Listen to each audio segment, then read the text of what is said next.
بسم اللہ الرحمن الرحیم۔ السلام علیکم۔ روزانہ واقعات سننے کے لیے اس چینل کو سبسکرائب کریں۔ ایک دن حضرت بہلول دانا رحمۃ اللہ علیہ اپنے ویران کھنڈر جھوپڑی میں آئے تو دیکھا اس میں قدموں کے نشان ہیں۔ یوں معلوم ہوتا تھا جیسے کوئی یہاں آیا ہے۔ انہوں نے فوراً ایک خاص جگہ پر دیکھا، تازہ گری ہوئی مٹی جس کو ہموار کیا گیا تھا بتا رہی تھی کہ اس کا اندیشہ درست تھا۔ انہوں نے چھڑی سے مٹی کو ہٹایا تو ان کی جمع شدہ رقم غائب تھی۔ حضرت بہلول دانا رحمۃ اللہ علیہ کچھ رقم کسی ہنگامی ضرورت کے لیے مٹی میں چھپا کر رکھتے تھے۔ غالباً کسی نے انہیں رقم چھپاتے ہوئے تاڑ لیا تھا۔ انہوں نے اپنی گدڑی اٹھائی اور چل پڑے اور نزدیکی واقع موچی کی دکان پر پہنچے اور بڑی خوش طبعی سے اسے سلام کیا۔ آؤ بہلول، کیسے آنا ہوا؟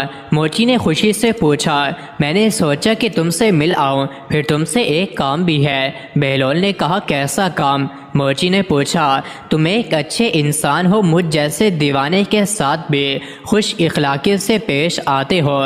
میں تم سے ایک مشورہ لینا چاہتا ہوں۔ بہلول نے کہا، یہ تمہاری مہربانی ہے کہ تم ایسا سمجھتے ہو۔ موچی نے خوش ہو کر کہا۔ بہلول ذرا قریب ہوا اور بولا، تم تو جانتے ہو کہ میں ویرانوں، کھنڈروں اور خالی مکانوں ہی میں رہتا ہوں۔ میں جہاں بھی رہا وہاں تھوڑی بہت رقم اپنے برے وقت کے لیے بچا کر زمین میں دفن کر دے۔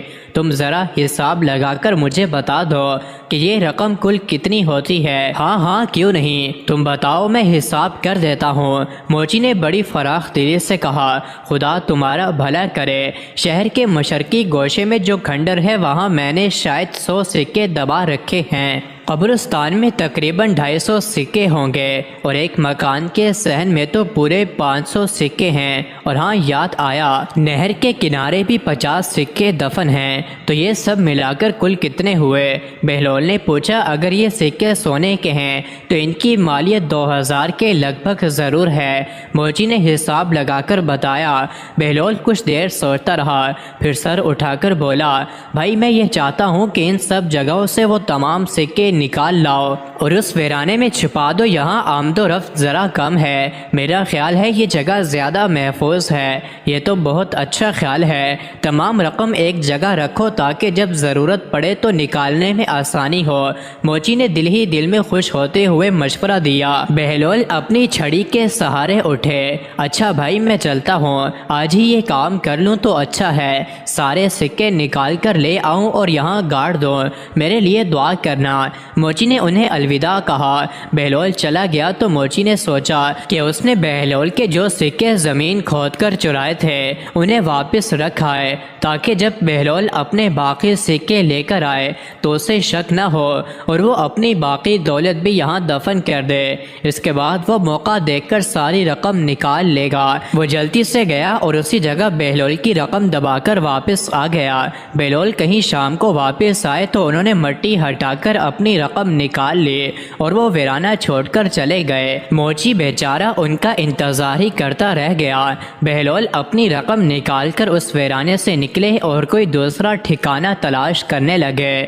اتفاقاً انہیں ایک شگستہ مکان نظر آیا جو خالی پڑا تھا۔ تمام شہر جانتا تھا کہ بہلول ویرانوں سے مانوس ہے اور ایسی ہی جگہوں پر رہتے ہیں، اس لیے عموماً کوئی ان سے تعارف نہیں کرتا تھا۔ ان کی بے سر و سامانی ہی اس کا اثاثہ تھی۔ انہوں نے اس شکستہ مکان کا ایک گوشہ صاف کیا اور وہیں ڈیرا جما لیا۔ ابھی اس سے وہاں بسیرا کیے ہوئے کچھ زیادہ دیر نہیں ہوئی تھی کہ ٹوٹے ہوئے دروازے سے ایک شخص اندر داخل ہوا۔ اس نے سلام کیا اور بولا، بہت خوب، یہ دیکھ کر مجھے بہت خوشی ہوئی ہے کہ بہلول جیسا نامور شخص میرا نیا کرایہ دار ہے۔ بہلول سیدھا ہو بیٹھے اور کہا، مجھے بھی اس عالیشان مکان کے مالک سے مل کر بے حد خوشی ہوئی ہے۔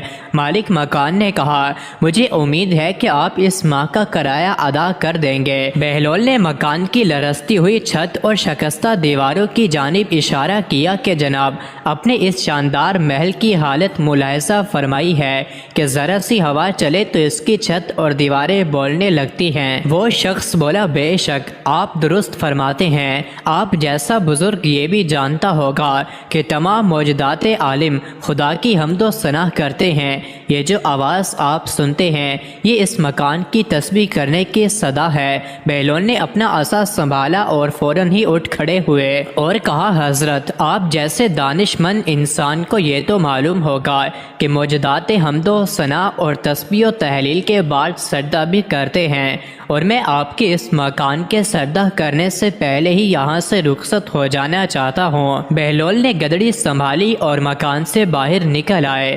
مزید ایسی ہی ویڈیوز کے لیے چینل کو ضرور سبسکرائب کریں۔